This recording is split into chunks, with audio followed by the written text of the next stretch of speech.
It's high time for France to leave us alone. I can mention Italy, I can mention Spain, who had colonies before, but who do not exploit anyone, who do not interfere, who do not impose leaders in their former colonies. On what grounds does France believe it can continue to impose leaders on us and make choices on our behalf?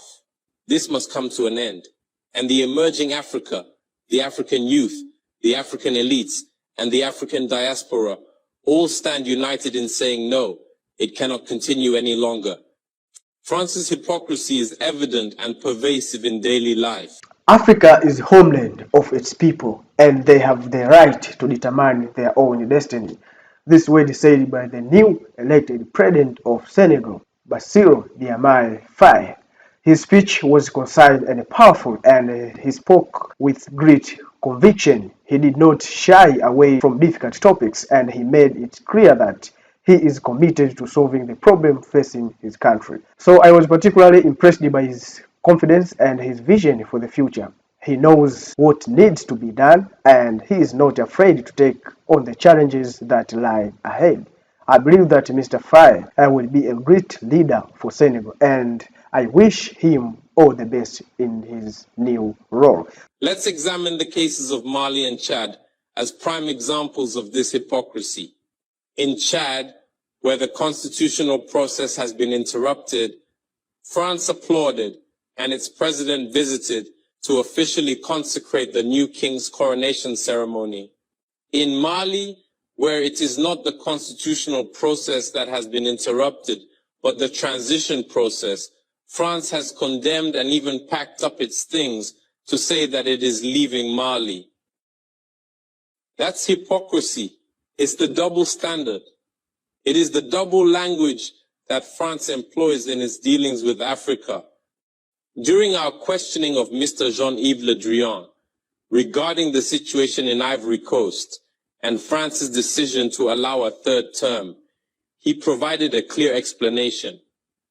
He stated that while he accepted the third term for Ouattara, he refuses it for Belarus. He emphasized that France has condemned the situation in Belarus and has actively encouraged the European Union to do the same. Le Drian explains that in Belarus, millions protested, unlike Ivory Coast, where there were no mass demonstrations on the streets. This is how France deals with African issues. Personally, we expect absolutely nothing from France. We desire her to cease meddling in our matters so that the people of Senegal can exercise their freedom of choice rather than being influenced by France's selection of a candidate using the tactics we are aware of. We begin by targeting individuals, adorning them with the Legion of Honor or a similar knightly rank, enlisting them in Masonic lodges, and informing them to prepare themselves as they will be next in line. Even the hypothesis that Macky Sall may not succeed, we know who is being prepared by France. This must come to an end. It will not occur in this manner any longer. Let's be clear. We have absolutely nothing against the French people. In France, both political and citizen voices are rising to hold and express the same discourse as the one I am currently presenting to you.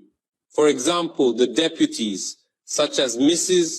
Frédérique Dumas, who regularly speaks on the platform of the Assembly, who regularly writes to the Minister of Foreign Affairs, since she is a member of the Foreign Affairs Committee, to raise this unfair behavior of France towards Africa, hold the same speech as us. The same Mr. Jean-Luc Mélenchon, Jean-Paul Lecoq, André Chassaigne, all deputies, hold the same discourse as us, and hundreds of other voices.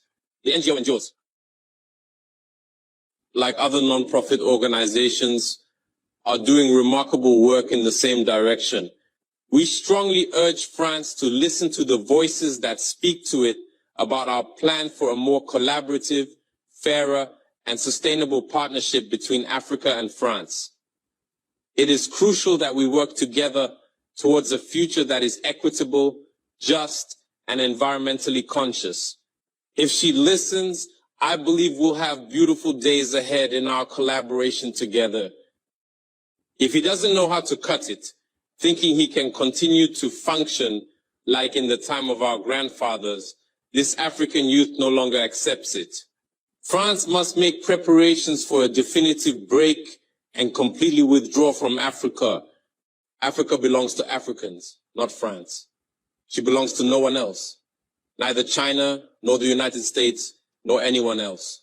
The young generation of Africa will not accept what French did to our founding fathers in this continent. So I heard you well, and you heard well the speech from the new leader of Senegal. He said, new leader of Senegal about French. So I hope you have got something on his speech, and always I appreciate this kind of speech, and I choose to share with you, brothers and sisters. And one day I listened to the speech from Julius Malema. Once he said, these young leaders in African continent can do more better than elders. And he's not calling for the removal of elders, leaders in the continent of Africa, but he thinks that the time where young people rule in position of president in some African countries, it's one of the big opportunity for Africa to make changes. And they said a lot of things about that. And you heard this speech from the new leader of Senegal, said we will continue where Macky Sall failed to do. So the time for doing better is now. So let us listen also the speech from the leader of economic freedom fighters, Julius Malema, once he spoke about how he believes on young leaders than elders. We, as a younger generation of Africa, we must not seek to get rid of the old in a disparate manner to a point where we destroy institutional memory. We must always make sure that the old coexist with the young, but the old must be prepared to pass the wisdom to the young ones. For because at some point, the old must die for the new to emerge.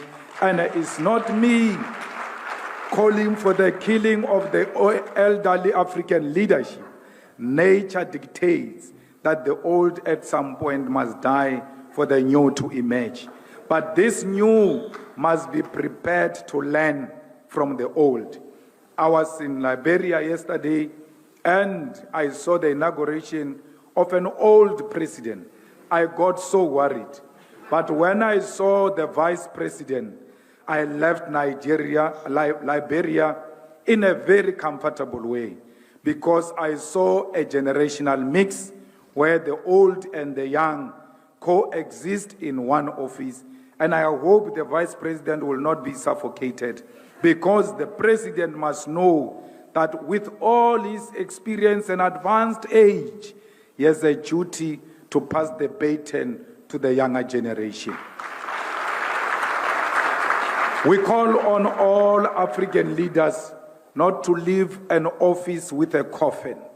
When the time comes for them to go, they must leave without calling the army to extend their term. No one is born a leader.